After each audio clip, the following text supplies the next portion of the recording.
Hi, I'm Julie Furman, founder of Cupid's Coach. As professional matchmakers, through personal introductions and ongoing coaching, we provide for our clients a shortcut to a loving relationship.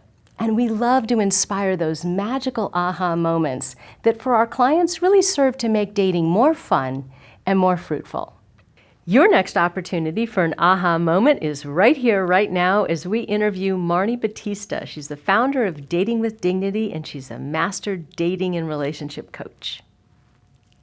Marni, one of the things that I love to hear you talk about is the way we can sabotage, actually not intentionally, but sabotage our own success with dating. Talk to me about that. How is it that women and men are shooting themselves in the foot? Well, actually, one of the biggest ways that men and women sabotage their dating is that they have a core belief that dating sucks. And if you think that dating is hard, if you think that online dating, everyone's a jerk, if you think speed dating is a waste of time, if you believe that every activity that you pursue in an effort to meet someone is a waste of time or won't work for you, then you're going out there and you're putting out an energy of negativity, and what you believe is usually what you create.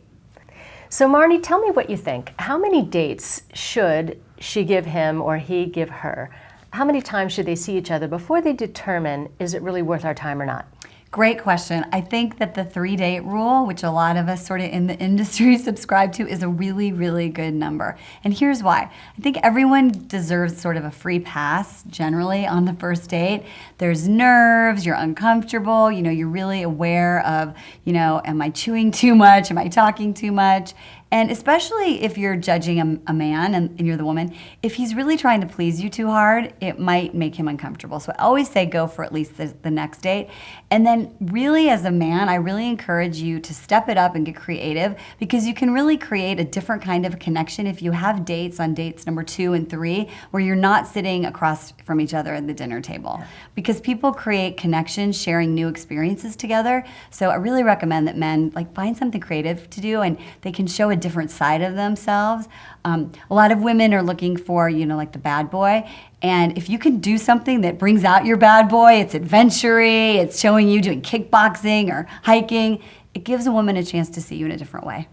I love it. I agree with your 3-date rule for sure. Second dates, I love if they're activity dates. And the research has shown that it really takes people 3 times of being together before that thing called bonding even begins to happen. So when they're dismissing each other really quickly in the first 5 minutes or after the first date, I think they're missing opportunities. So I'm delighted to hear the 3-date rule applies. Do it. 3 dates. All right. Very good. How can a woman pursue a guy in a feminine way?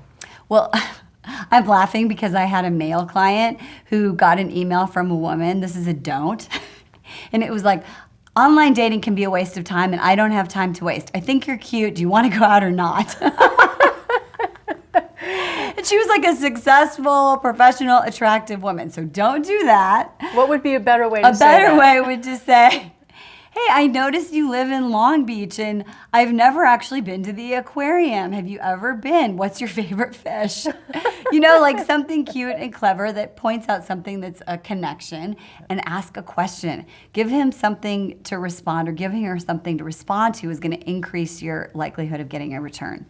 What do you do if the guy's just not asking you out? I mean, how can you get a guy to ask you out if he's not doing it on his own? Well, so 3 dates, 3 emails, right? So if they're not asking you out, you can do the sandwich. I've really enjoyed communicating with you. You seem really, really funny. I know for me, I need to get a sense of someone's personal effect and see if there's chemistry. What do you think about that? Right? So you're not asking, you're just opening up the conversation so that he can say, oh, well, I'd like to meet you, or can I call you? Excellent. So you're giving him the opportunity to step right up and extend the invitation.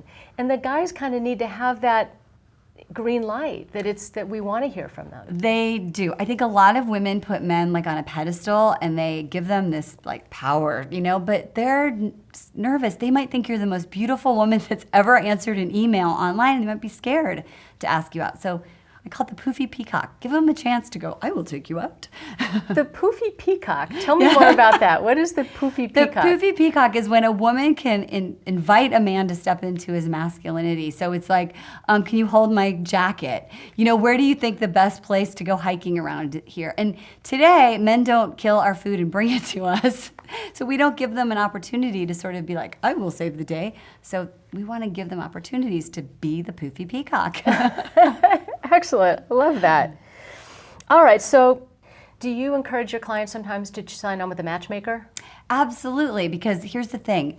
Any opportunity is a possibility, right? So if you're like, I'm only doing online, or I'm only doing meetup.com, or I'm only... When you're dating, there can be no I'm only. It's got to be possibility. A matchmaker, especially if you're really busy, can make sure that you're getting really quality matches so that you don't have to vet through so many people that aren't with the same relationship goals that you have. Is it all right if somebody has a matchmaker working for them and is doing online dating and might be going to speed dating events? Absolutely, as long as you don't get burnt out and tired. But really, it can't hurt you because even if you go out on the date the matchmaker fix you up on and he's not it, he might know somebody. He might invite you to a party. Same with any experience. So most people meet someone through something that they did. It doesn't happen from sitting on your couch watching reality TV. So Marni, as a dating coach, you see people creating all kinds of destructive behaviors and patterns. How can people break these patterns? What are they doing wrong? Well, one of the most critical mistakes that women make especially, and actually men do it too, is after a really great date, you know, you go your way, he goes his way, and you know, they're both feeling really good about the date. And the man's driving home and a woman gets really excited, so maybe she wants to text her friend, nobody's around. So she can't handle the feelings. And so she leaks all over to the guy through a text message. Oh my gosh, that was the most amazing date I've ever had. Or, I haven't felt like this in so long. And all of a sudden, the guy who was sort of in this place of masculine, like wondering, pursuing, did she like me? Will she go out with me again? It's sort of like it changes the energy, and now he's got incoming. What if he doesn't feel like it was the most amazing date? What if he had a psycho stalker date, so started out like that, and now all of a sudden he's a little scared? So as a woman or a man, after the date, let it be. If you're the man, next day, send her a nice text, call her. That would be really bonus points. And if you're a woman, just let him pursue you. Let him make the next move. That is literally one of my best pieces of advice. So you would say, as the woman, she should not send him the thank you text the next day? No, she should say thank you so clearly and obviously on the date and express all her gratitude and then let him make the next move. Otherwise, she's robbing him of the opportunity to be the guy. Right, the poofy peacock. Okay, very good. What makes somebody undateable? So someone is undateable if they don't really believe that they're worthy of love. And that's so sad because so many women want relationship and they want love so desperately. And when I work with them, I find out they're not nice to themselves and they don't love themselves and they're so protective. I call it the boxing gloves where you're like, don't mess with me, don't hurt me, don't take advantage of me. And it's got a wall. And so when you put that wall up and then you can't love yourself, it makes it impossible to receive love and therefore you're really not dateable. So if somebody is in a dating drought, they had the ebb and the flow and they're in a dating drought, what would you say they can do to kind of supercharge things and get back in the game? One of the things is to have an intentional dating plan. So there's a myth, right? Like it's, if I don't try, it'll just happen. And I don't believe in that myth and you're smiling, so I don't think you do either. I think you have to be intentional. So get your wing girls together and go out and have fun. Not just going to bars or clubs. Join a hiking group, train for a race with a group. Do something that's really your hobby, your passion, your interest, and set out with the intention of how can I meet people? I always tell my clients to try and do the 20 interaction challenge. That means just have 20 interactions with 20 people of the opposite sex. Don't go for the destination, but just practice being authentic, flirting, having fun, and getting to know someone. And it starts to change the juju around. Oh, it's just beautiful advice, Marni. Thank you. Thank you so much for joining us. It's been a pleasure to have you here. If you'd like to know more about working with Marni Battista, visit her website, datingwithdignity.com. And when you're ready to meet some extraordinary relationship-oriented people, we encourage you to register privately for free with us at cupidscoach.com.